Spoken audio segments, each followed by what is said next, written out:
अब वक्त आ गया है कन्वेंशनल इलेक्ट्रिकल स्विच बोर्ड्स को रिप्लेस करने का, क्योंकि अब आपको अलग-अलग लोड्स कंट्रोल करने के लिए बहुत सारे फिजिकल स्विचेस की जरूरत नहीं।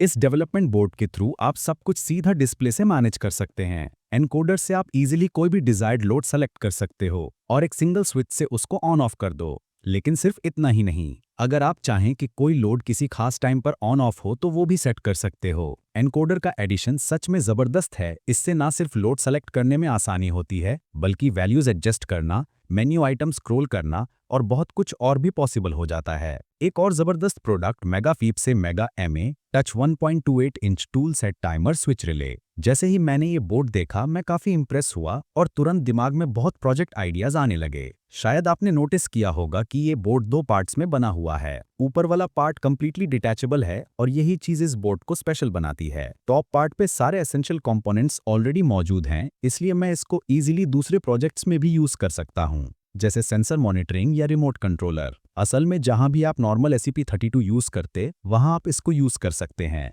ये MA touch 1.28 inch capacitive touch display है, जिसमें बिल्ट इन एनकोडर और पुश बटन है। नॉर्मली आप UI के ऑन स्क्रीन स्विचेस से सब कंट्रोल कर सकते हो, लेकिन मान लो आप बाइक पर यूज कर रहे हो या ग्लव्स पहने हुए हो, टच से स्विच ऑन ऑफ करना मुश्किल हो सकता है। यही फिजिकल बटन का फायदा आता है। सेम एनकोडर के केस में भी ग्लव्स के साथ स्लाइडर्स या टच से वैल्यू एडजस्ट करना इम्प्रैक्टिकल होता है, लेकिन एनकोडर से आप इजीली ऑप्शन स्क्रॉल कर सकते और फाइन ट्यून कर सकते हर सिचुएशन में। बोर्ड के बॉटम साइड पे आपको मिलता है सबसे वर्सेटाइल पार्ट, मेरा favourite ESP32S3 wifi plus Bluetooth module. साथ में vibration motor, USB-C port uploading और डिबगिंग के लिए, RTC बैटरी होल्डर और रीसेट बटन्स और बहुत सारे हेडर्स, रिले सेंसर्स और ब्रेकआउट बोर्ड्स कनेक्ट करने के लिए। एक चीज जो मिसिंग है वो है प्रॉपर पिन लेबलिंग, जिससे प्रोटोटाइपिंग थोड़ी मुश्किल हो जाती है। लेकिन क्योंकि ये ओपन सोर्स प्रोजेक्ट है तो स्कीमेटिक और PCB डिजाइन फाइल्स मिल जाती हैं, तो आप खुद कनेक्शंस वेरीफाई कर सकते हो। ये 8 चैनल रिले बोर्ड है विद ऑप्टो कपलर आइसोलेशन, मतलब सेफ्टी फर्स्ट।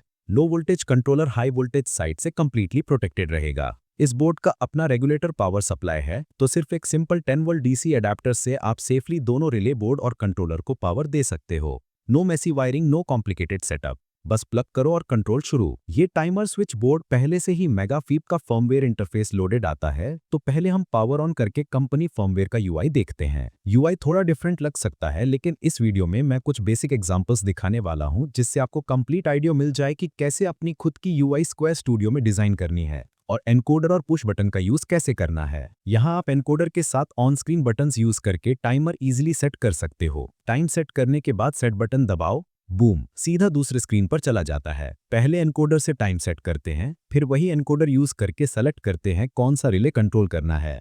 उसके बाद स्विच से सेलेक्टेड रिले को ऑन ऑफ करो। जब रिले ऑन ऑफ होता है, रिले बोर्ड का इंडिकेटर भी ऑन ऑफ होता है। क्लियर विजुअल कंफर्मेशन मिल जाती है। अब तक मैंने जो दिखाया वो मैनुअल कंट्रोल था, लेकिन अगर आप चाहो कि रिलेज ऑटोमेटिकली ऑन ऑफ हो तो ये भी पॉसिबल है। पहले रिले सेलेक्ट करो, फिर टाइमर स्विच बटन दबाओ। आप एग्जैक्ट ऑन टाइम और एग्जैक्ट ऑफ टाइम सेट कर सकते हो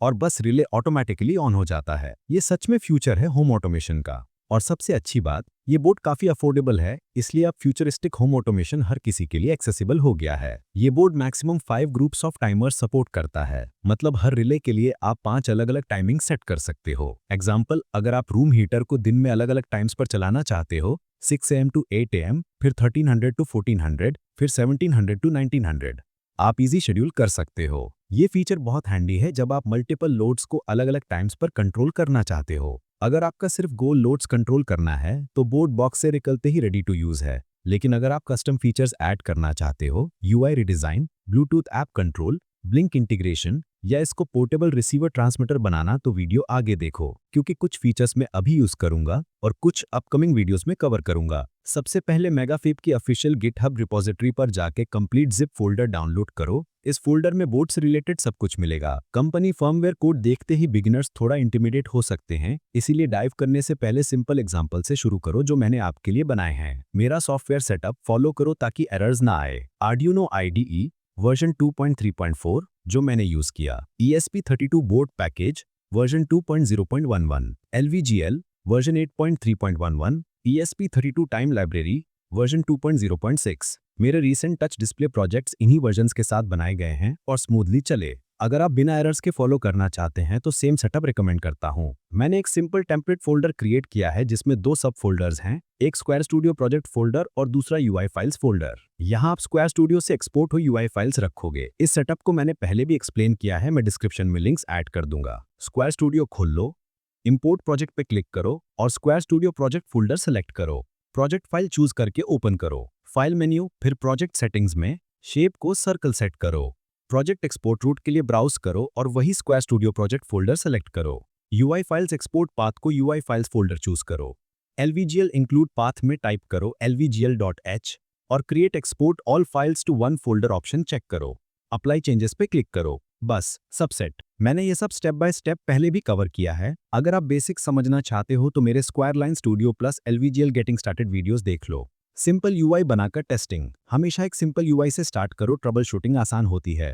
बेसिक यूआई बनाने के बाद सेव प्रोजेक्ट करो, एक्सपोर्ट मेन्यू, फिर export UI files. UI files folder खोलो, सब फाइल्स कॉपी करके अपने आर्डिनो प्रोजेक्ट फोल्डर जहां main.ino है वहां जाकर पेस्ट कर दो। आर्डिनो अपलोड सेटिंग्स, जरूरी सेटिंग स्टेप बाय स्टेप करो। टूल्स, फिर बोर्ड, फिर ESP32 और फिर ESP32S3 डेव मॉड्यूल सेलेक्ट करो। टूल्स, फिर करेक्ट कम्युनिकेशन पोर्ट को सेलेक्ट करो। टूल्स, फिर फ्लैश साइज और फिर 16 MB फ्लैश सेलेक्ट करो। फिर PSRM या PSF जैसा लिखा है वहां से OPI PSRM सेलेक्ट करो। इन सेटिंग्स के बाद अपलोड बटन दबाओ। ये सेम सेटिंग्स हम सब एग्जांपल्स के लिए यूज करेंगे। जैसे ही प्रोग्राम अपलोड हो जाता है आप टेम्पलेट प्रोजेक्ट रेडी देखोगे। स्क्रीन 1 पर मैंने एक बटन रखा है और स्क्रीन 2 पर एक स्विच। आगे जब भी मैं नया प्रोजेक्ट बनाऊंगा मैं इस टेम्पलेट को मॉडिफाई करूंगा instead of starting from scratch. Simple UI for relay control example, मैंने टेम्पलेट मॉडिफाई करके सिंपल यूआई बनाया, दोनों स्विचेस पे इवेंट्स अटैच किए। Tab switch 1 calls relay1.onOff function, tab switch 2 calls relay2.onOff function. Pin definitions pin config.h में मिलेंगे। Example के लिए relay1 टू GSP10,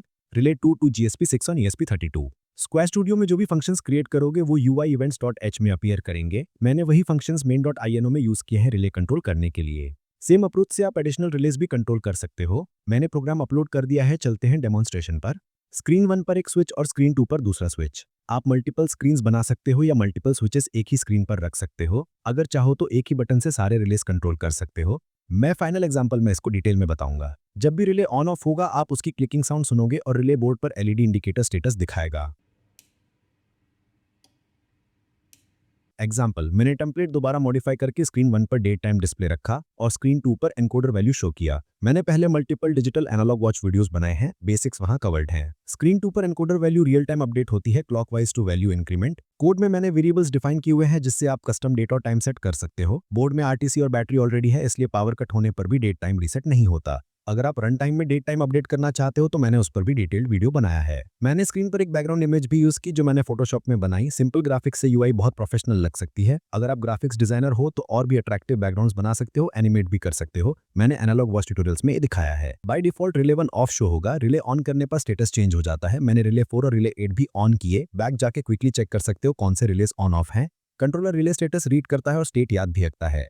अगर आप पूरा प्रोजेक्ट सोर्स कोड और रिसोर्सेज चाहते हो तो डाउनलोड लिंक मैंने electroniclinic.com पर दिया है और कंप्लीट प्रोजेक्ट फोल्डर पेट्रियन पर अवेलेबल है। तो बस इसी तरह से आप अपनी कस्टमाइज यूआई बनाकर रिलेज कंट्रोल कर सकते हो, टाइमर सेट कर सकते हो, एनकोडर और पुश बटन का यूज कर सकते हो और बोर्ड को किसी भी ESP32 बेस्ड प्रोजेक्ट में यूज कर सकते हो। अगर आपको आज का एपिसोड पसंद आया तो वीडियो को लाइक और शेयर करें अपने दोस्तों के साथ। मिलते हैं अगले एपिसोड में। Thanks for watching.